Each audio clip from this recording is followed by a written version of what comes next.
The film opens with a birthday celebration for Claire. Her schoolmate Casey was welcomed out of pity, as Claire lets her dad know that Casey as often as possible crosses paths with instructors and gets shipped off confinement. Casey requires a ride home yet is told the vehicle stalled. She's going to take the transport, yet Claire's father demands that she return home with him. The young ladies leave alongside another companion, Marcia. Claire's father is drawn closer by a concealed individual. Minutes after the fact, the individual, a man named Kevin, gets into the vehicle. Claire thinks he just got in some unacceptable vehicle unintentionally. However, Kevin places on a facial covering and showers the young ladies with some sort of poison that takes them out. Casey gradually endeavors to make the way to get out, yet Kevin gets her as well.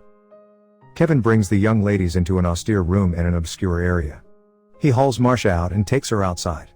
After a short second, Marcia runs once more into the room after she peed herself.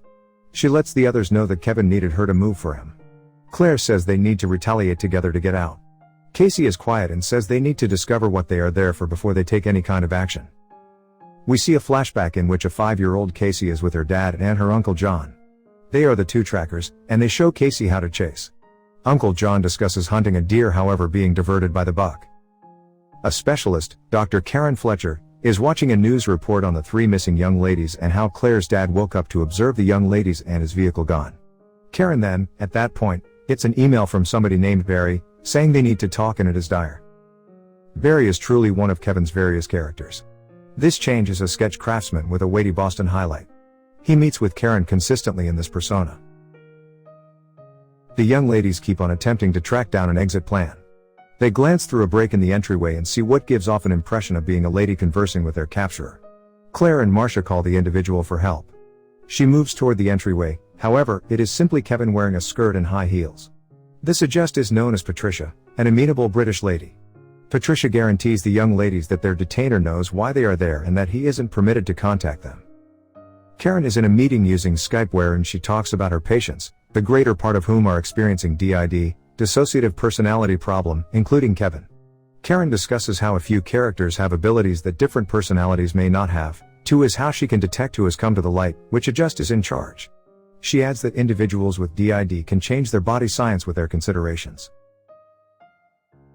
The young ladies meet another personality, Hedwig, who has the characteristics of a 9-year-old kid. He guarantees that Patricia and Dennis, the persona that caught the young ladies, are distraught at him and that he is in a difficult situation. Casey converses with Hedwig trying to leave by letting him know that Patricia and Dennis are as yet distraught at him and that he's in a difficult situation. Hedwig leaves, and the young ladies begin searching for an exit plan through the dividers. Claire observes an empty spot in the roof and gets breaking going the mortar. Hedwig begins to return, yet Casey and Marcia keep the entryway down as Claire gives climbing a shot. Kevin returns to Dennis as Claire begins slithering through the vents. She observes an exit and starts running for help. She stows away in storage, however her shaking breath is clearly to the point that Dennis views her. He arranges for Claire to remove her shirt since it's grimy. He then, at that point, secures her a room without anyone else. In one more meeting with Karen, Kevin returns as Barry. Karen doesn't completely accept that she is truly conversing with Barry. She has seen specific qualities that Barry is showing regularly seen with other adjusts like Dennis, like OCD. Barry demands that he's improved. Karen makes reference to that Kevin has 23 unmistakable personalities. Kevin then, at that point, becomes Dennis as Karen makes reference to a 24th character, the Beast, whom Dennis says is for sure genuine. Patricia brings Casey and Marcia out for some food. Marcia is compelled to eliminate her skirt and Casey removes her wool shirt. Patricia brings the young ladies into a lounge area and begins to make another sandwich. He becomes disturbed when he coincidentally cuts the sandwich abnormally, so he begins making another. Marcia immediately jumps all over the chance to take a seat and strike Patricia in the back with it. She runs out for help, and Casey attempts to run as well. However, Patricia gets her and orders her to go to her room. Marcia is in the end gotten to and is secured a room without anyone else. Karen and her colleague Jai surveyed security film outside the structure. A garbage can is pushed over with trash spilled all over the place. Several strolls around it, however, Dennis strolls directly through it, which is something Karen accepts as purposeful. Hedwig converses with Casey energetically. He requests to kiss her, and she permits him to, however, it is off-kilter. Hedwig makes reference to his music assortment and how he jumps at the chance to move to some Kanye West. Casey requests that he show her his room and his music assortment.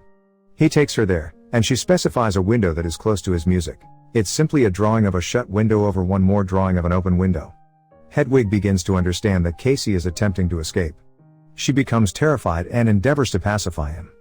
He pulls out a walkie-talkie, which Casey uses to get calling for help while battling going Hedwig. Hedwig quells Casey and takes the walkie-talkie back. We see one more flashback with little Casey on a hunting trip. With her father not around, Uncle John begins needing to play.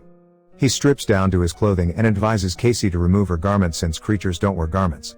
Afterward, John rises up out of behind a stone and sees Casey holding a rifle at him. He figures out how to take it back from her so she doesn't pull the trigger. Claire and Marcia endeavor to evade utilizing a wire to open the entryway from the external Marcia's room. They are fruitless. Karen goes to Kevin's home and is welcomed by Dennis. He welcomes her inside and they keep on talking about the Beast, as well as the Horde, which is the name given for the significant personalities that control Kevin, Dennis, Barry, Patricia and Hedwig. Karen then, at that point, turns out to be truly alarmed. She heads outside and observes Claire caught in her room. However, Dennis pulls Karen away before she can help. Casey tracks down a PC with recordings of all of Kevin's personalities. She sees one called Orwell, who talks about her way of thinking, and one more named Jade, who is diabetic. Dennis goes to an unwanted train vehicle and begins to change into the Beast. He is essentially taller and more grounded than some other personality. He gets back and observes Karen composing something on a piece of paper. She gets a little blade as he slithers on the divider and gets her. Karen begins attempting to wound him, however the blade breaks. The Beast then, at that point, presses Karen until her spine snaps and she bites the dust. Casey gets out and attempts to track down different young ladies. She observes Marcia dead with her stomach having been torn open. Casey then, at that point, finds Claire alive, yet she gets hauled as the Beast begins assaulting her. Casey observes the paper that Karen composed. It says say his name, Kevin Wendell Crumb. The Beast tracks down Casey, however she over and over yells his name, causing him to return to typical. We momentarily see a flashback of Kevin's mom shouting at him as a kid by saying his complete name and letting him know he's made a wreck. Present day Kevin has no memory of everything he's done as Casey says to him he killed Karen, Claire, and Marcia. He lets Casey know there's a weapon in one of the cupboards, and that she should kill him. The significant personalities begin to take control at the same time. Casey runs as the Beast begins to return. Casey discovers a few shells and loads them into the weapon. The Beast fires slithering up on the roof and starts taking out the lights, passing on Casey with no sight to take shots at him.